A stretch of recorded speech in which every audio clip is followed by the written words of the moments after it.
Good morning, everybody. Thank you so much for hopping on. We are so excited to have you here today. We have a great presentation for you coming up here this morning, but I just want to give you a few moments to grab some coffee, some water, Red Bull, whatever you're feeling this morning, and we will get started in just a few minutes. I will call you back in about 3 minutes.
All right, it looks like everybody has joined. So thank you again so much for coming today. We are so excited to present on this topic. Today we're going to be talking about emulating Conti Ransomware post-compromise. So we have Adam Moore, head of content R&D, and Chris Carrion, a solutions engineer, both here at AttackIQ to speak to you today. And I'm going to turn it over to them now.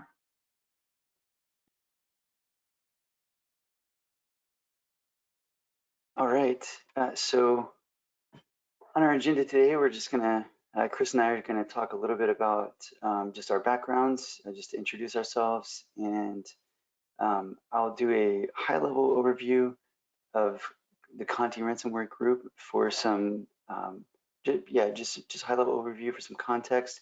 Won't go into a deep dive about the group, but just want to give an overview, and then we'll transition over to Chris to talk a bit about the overlay of all the TTPs that we've got in this attack graph that we're going to demo onto the MITRE attack matrix, and then live demo, and we'll talk a little bit about configuring some of the custom configurations that you can do on the steps as well, and then live demo time. So my name is Adam Moore. I joined AttackIQ last summer, and I have the privilege of leading a large team of research engineers, intelligence analysts, scenario developers, detection engineers, and others. I get the privilege of orchestrating to develop increasingly accurate content for the platform that emulates adversary behavior and now malware behavior. If you missed our demo on May 26th, you might want to check it out on YouTube on malware emulation attack graphs. But our content covers a variety of use cases, all designed to help you improve your security posture. And so at a high level, I've got 16 years of experience in cyber defense operations, cyber threat intelligence, incident response against the espionage threat class. Some of my favorite things to do besides incident response against APT actors are memory forensics, designing defense in-depth architectures, conducting cyber intelligence research, tracking, analyzing cyber threat actors and campaigns. I love to understand their behavioral nuances and evolution over time. And now I get to apply that for designing emulation that results in you all being able to validate your security controls and tune and improve your defenses to better detect and prevent adversaries. And I'll turn it over to Chris. Thank you, Adam. Hello, everybody. Nice to meet you. My name is Chris Carrion, and I'm a solutions engineer here at AttackIQ. I'm I've been with AttackIQ about 4 months now. So I have a background in incident response, cyber threat intelligence, and analysis. So I've been in the industry about 18 years now, working various roles in the commercial sector and DoD specifically, focus on cyber threat intelligence and incident response, like I said before. So yep, that's pretty much it. Should we look at the next slide here?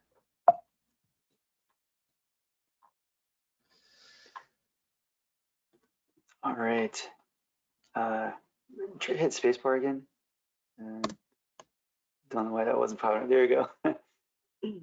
So it's not a deep dive, but just like I mentioned, a high-level overview for some context, just because the focus of this is the emulation of this group's post-compromise behavior. But who is or was Conti? So they are a complex cyber criminal syndicate who operated from at least 2020 until about 3 weeks ago, when they officially shut down operations. And analyzing the Bitcoin wallet addresses. There was activity in 2017 that started ramping up, but they've been highly aggressive for about 2 years for sure. And basically, they were an advanced ransomware as a service operation, which at a certain point had hundreds of operatives and programmers in many countries. And they'd gone through mergers with other groups, had subsidiary organizations, distinct arrangements with initial access brokers, affiliations with other data extortion groups.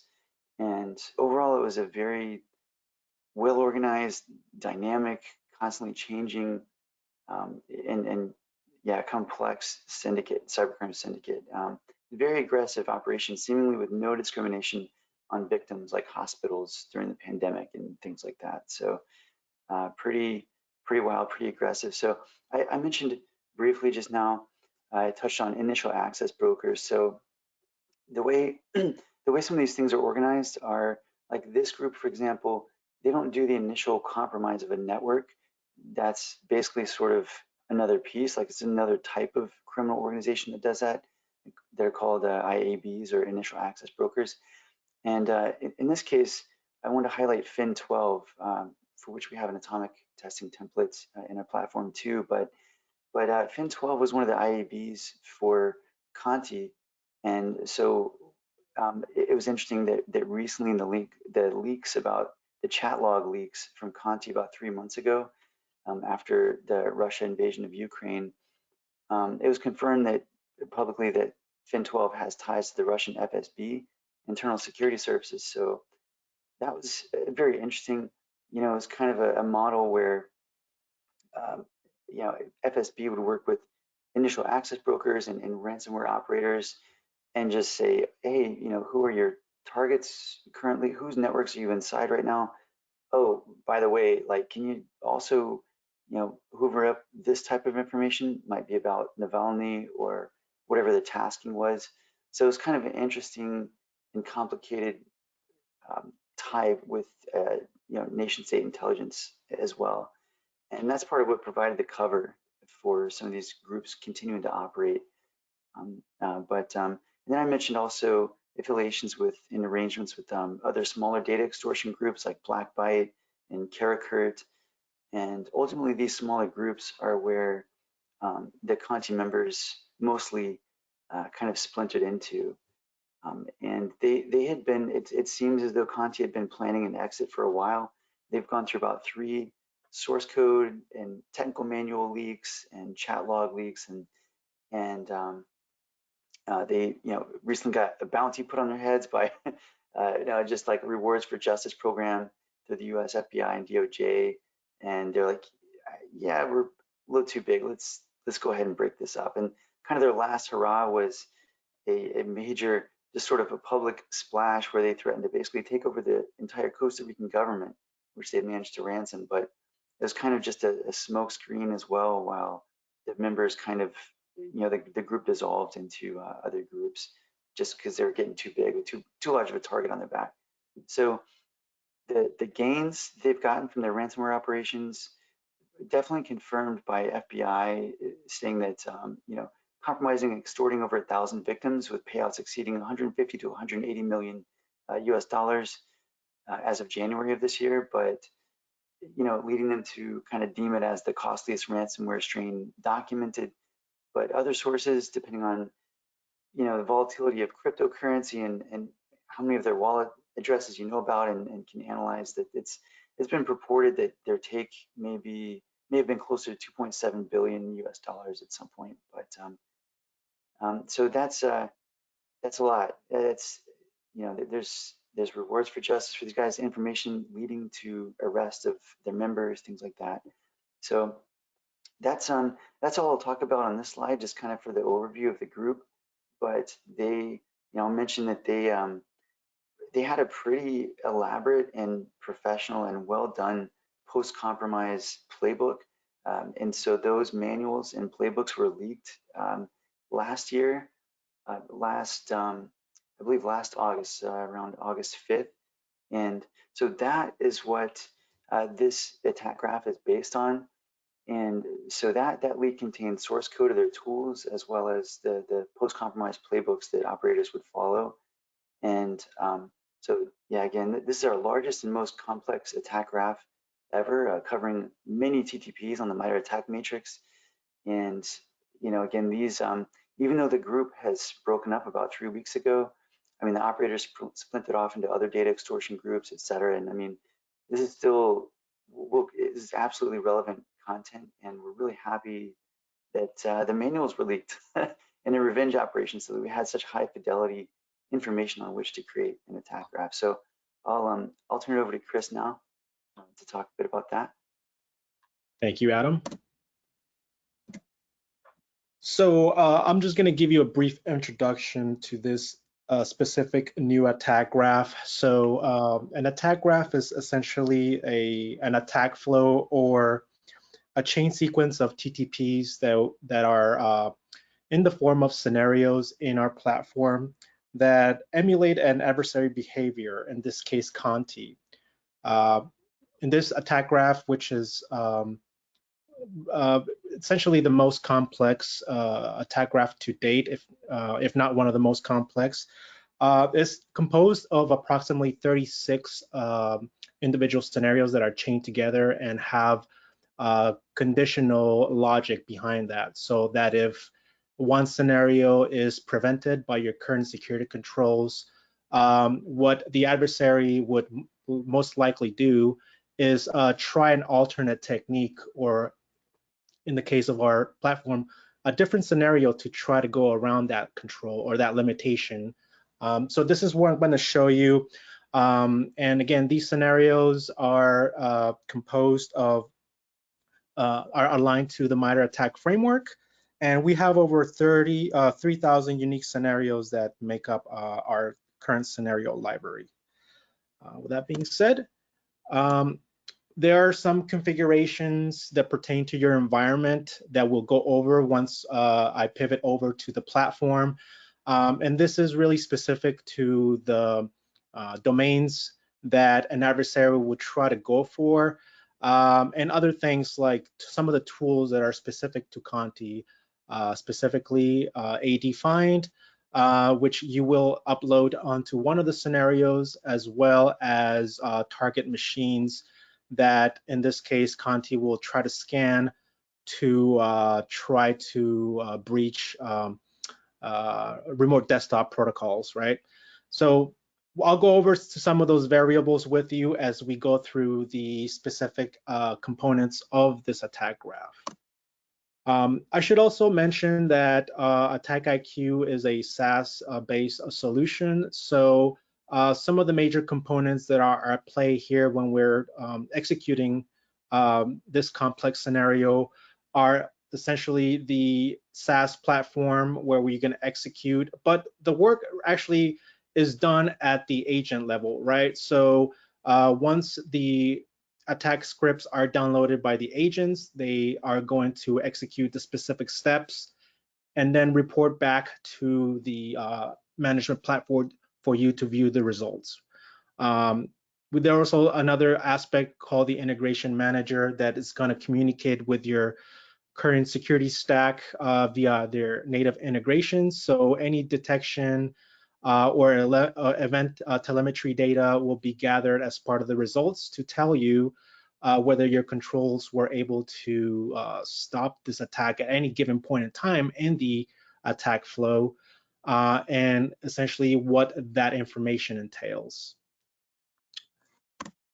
So now I'm going to go ahead and pivot to my browser to show you the specific attack graph.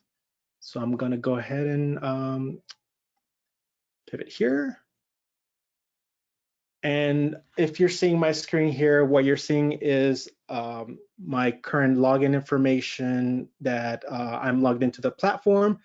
And so we're gonna show you essentially how to invoke this attack graph, right? So if you're logged into your platform, you're gonna create a new assessment, which is part of the assessment templates, right? So we have the Conti Ransomware attack graph as part of this template that's available in the platform right now. So we're gonna go ahead and create a new assessment, choose to create a template. Now you have the option to search any assessment template that you like. In this case, we're gonna search for Conti, but you also have the choice to filter different types of attack flows, right? So we're gonna choose a threat emulation. You're gonna see that we have some available for you to invoke, right? We could just type Conti in this case, and it should pop up, right?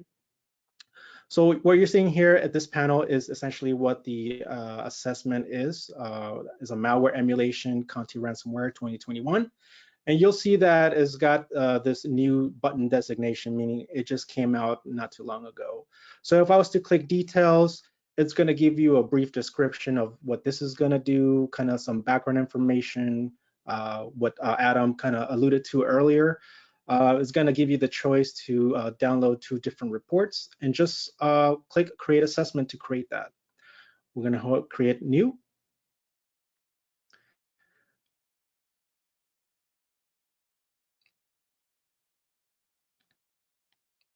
And what you're going to see right off the bat that's going to stand out to you is this big red banner that says there are a few steps that need configurations. So we're going to go through that as we go through this attack graph, right? So you're seeing here kind of like a high level visibility of this chain sequence of attacks. So we're going to press the plus button to kind of zoom in here. So I'm going to go and kind of navigate to the top of the attack graph right here. And so you're seeing here chain scenarios indicating that this is the beginning of this attack graph. And these are all mainly composed of reconnaissance and discovery types of scenarios. So you could see that we, as Conti would, once Conti is in your network, it'll start kind of looking for system information, account information, and try to discover shared drives and directories that it can leverage as part of its final objective, which is to encrypt the files of relevance and ask for a ransom, right? So as you get to this junction right here, you'll see that some of these scenarios are delineated in red. And what that indicates is that we need to add some additional criteria. In order to view what needs to be added, you right click or double click the this scenario and then go ahead and click configure scenario parameters, right? So it's going to ask you information such as the domain where your enterprise is located at. So in my case, it will be cyberrange.attackiq.com. The binary file here is what you would need to add as far as the TTPs that Conti uses. And as part of the TTPs, Conti uses the ADFind tool. We don't have that here for as part of the scenario because ADFind is a licensed piece of software. So we give you the option to add that yourself. So I do have that available. If I were to click find, click to where I have that executable, click that. It's going to load that information. Again, you would need to add the the domain that pertains to your organization to in order for this scenario to become active. So I'm not going to do that right now, but just know that if you right click on this scenario, you have the option to add those parameters. Yeah, and just to clarify too, AdFind is free, but so you can still download it easily, but just because of the licensing restrictions, we're not able to include it. Exactly. So as the Conti ransomware begins its discovery process, it's going to try to do the initial discovery, right? So in addition to that, it's going to start doing what we called ladder of movement, right? So it's going to do credential harvesting as well. So this is from step 11 to step 12. It's going to try to gather those credentials that's going to use as part of its attack objective here. So as you can see, part of the logic here, if things are prevented, is going to move down to Kerberos roasting. And finally, it's going to get to this other junction where it's going to perform, trying to leverage those stolen credentials to gain additional access, right?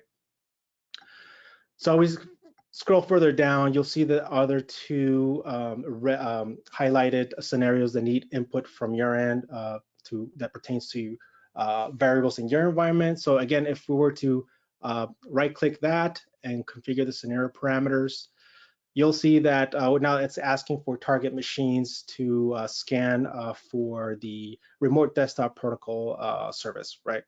So you can have either an individual IP, a set of IPs, or a subnet, right? Delineated here by the /24 or whatever subnet that you're trying to target. What this scenario is also going to do is going to use the top 25 usernames and passwords that this group employs as part of this brute force attack technique. So this is all already loaded in the scenario. You don't have to provide that information, but if you have other text files that you would like to use, it's an option. So you would just delete that text file from the parameters and add your own text file that you can upload. Again, I'm not gonna add the information here, but once that is added, the next step is to go ahead and configure this scenario, which is highlighted in red as well. So in this case, it's going to ask the domain controller fully qualified domain name, right? So this is going to be the part where, based on the previous activity from the steps that you saw earlier, it's going to try to leverage the fully qualified domain name to try to breach that system. Once that step is executed, it's going to move on to try to do some evasion, right? So it's going to try to disable the Windows Defender via registry key via PowerShells. If that doesn't work, it's going to try to follow these steps, right? So just trying to create an account, as well as start perform persistent steps here. So again, these are all cascading types of scenarios that if it is not prevented, it's going to try to do this to try to go around that limitation if your security controls were able to both detect and prevent this activity. Is going to try to do alternate steps. In the case that your security controls did not stop or prevent a specific scenario along this chain, it's going to essentially move over to this final piece of the attack graph, which is download the Conti ransomware to memory. Once that is done, it's going to try to save the Conti ransomware into the file system. And then essentially what the final step is the encryption phase. Now, for the final encryption phase, what you want to do here is to provide a sample directory with some sample files.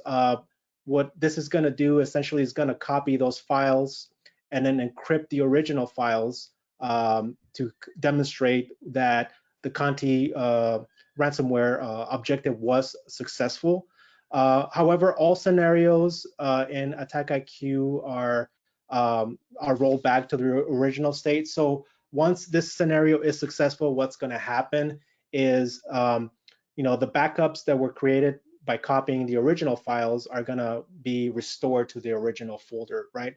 And in this case, again, if you click configure network parameters, what it's going to ask you to is essentially start with either, if you have a user folder that you already designated to be a place where the Conti Ransomware is going to encrypt, or you could specify your own, right? So in this case, you might want to have a specific folder to test, the encryption of Conti at that stage.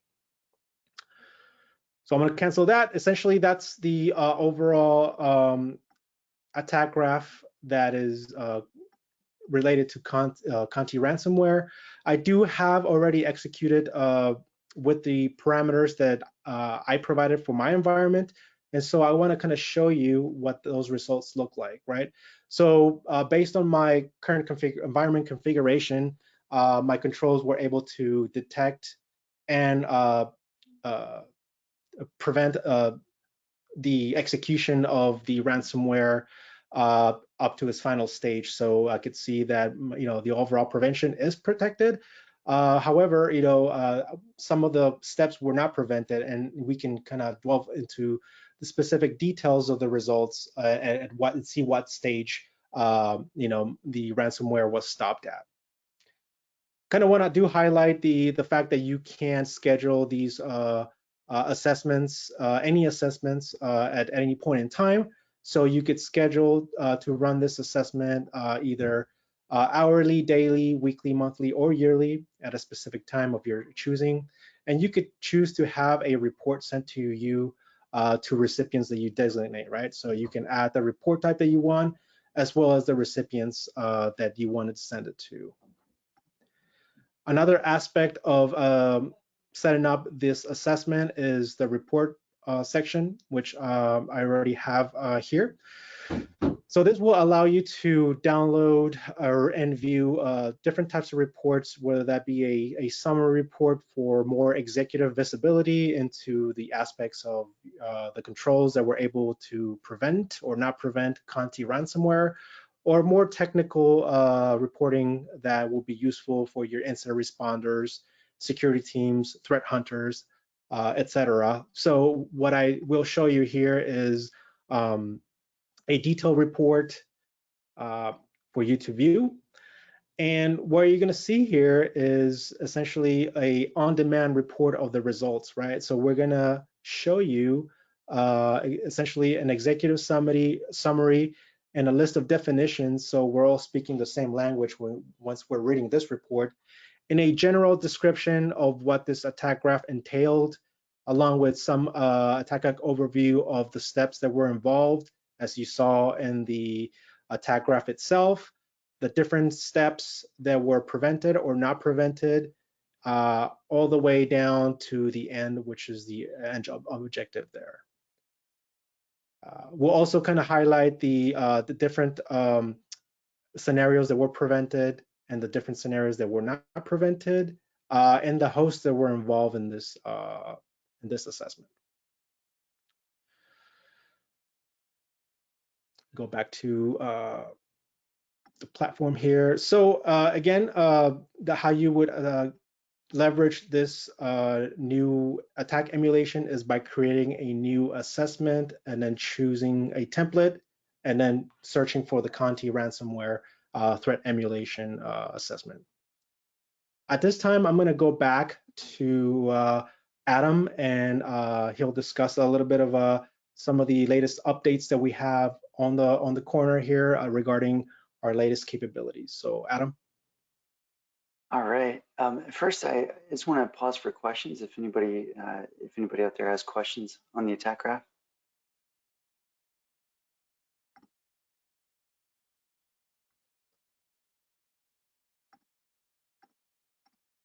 All right, Madison, I'm not sure if you're seeing any come in. No questions are coming in right now. All right. Well, if anybody has any, just put them in chat and should be good to go. So Yeah, just to yeah, thanks for that demo, Chris. And just to emphasize too, or just reemphasize, this attack graph is based on a combination of the elite technical manuals as well as the source code for some of the tools, and we went to great lengths to even ensure that the encryption algorithms and methods were exactly accurate. So really cool stuff. A lot of very high accuracy under the hood. And another mention too that you can always clone and customize these attack graphs. You can add Active Directory steps to these, or modify or customize it as you see fit. So a lot of opportunities for your own custom expansion too and tailoring. So yeah, we want to mention a couple of things we have coming up soon. One is, we're about to debut a feature called variable passing, and where we're going to have multiple scenarios retrofitted with this new capability, and we'll be releasing a fresh version update for this attack graph in the near future, hopefully in the next month, and that'll be really cool. It'll be even more advanced at that point, and you should be able to see even more in your machine learning based endpoint protection platforms, tools, and things like that. So that's exciting. And at that time, we'll update the blog as well. And so that's coming out soon. Another couple of things I'll mention is just to be on the lookout for soon. A couple of the next pieces of content that we're working on are attack graphs for APT34 or oil rig, as well as multiple adversary campaign emulation attack graphs for APT41. And just wanted to throw those teasers out there, and I'll pass it back to Chris. Thank you, Adam. Yeah, so I kind of wanted to highlight a few resources that are available to you right now if you wanted to explore and really get your hands on configuring attack graphs and understanding how you can manage or leverage our current scenario library to customize your own, make your own, or as Adam said, clone them and modify them as you see fit. So one of the ways that we educate our clients and our students is through the AttackIQ Academy. So we have various courses, award-winning courses on anything from operationalizing the attack framework, the MITRE ATT&CK framework, to introducing you to different emulation techniques as you saw today. We have foundational courses to allow you to really ramp up your continuous security validation program with realistic attack emulations, and really designing the program to address your security posture, right? We do have over 32,000 registered students, and we have awarded over 21,000 certificates that you can post on your LinkedIn profile to show your skills and capabilities to your environment, to your organization. Additionally, we just published the attack graph, a blog for Conti Ransomware. So all the different TTPs that were used are available in our blog. So please feel free to check that out in the AttackIQ website. So you will find that under resources, and then you click all the posts, and then it should be either the first, the second, or the third blog entry that we have published so far. With that being said, that concludes this week's demo, and I hope you find it helpful. Please feel free to reach out to us if you have any questions. I'll pass it up to Madison. Thank you so much. Thank you everybody for coming out today, and please again, like Chris said, please reach out to us if you have any questions, and we look forward to seeing you at our next webinar. All right, thanks everyone.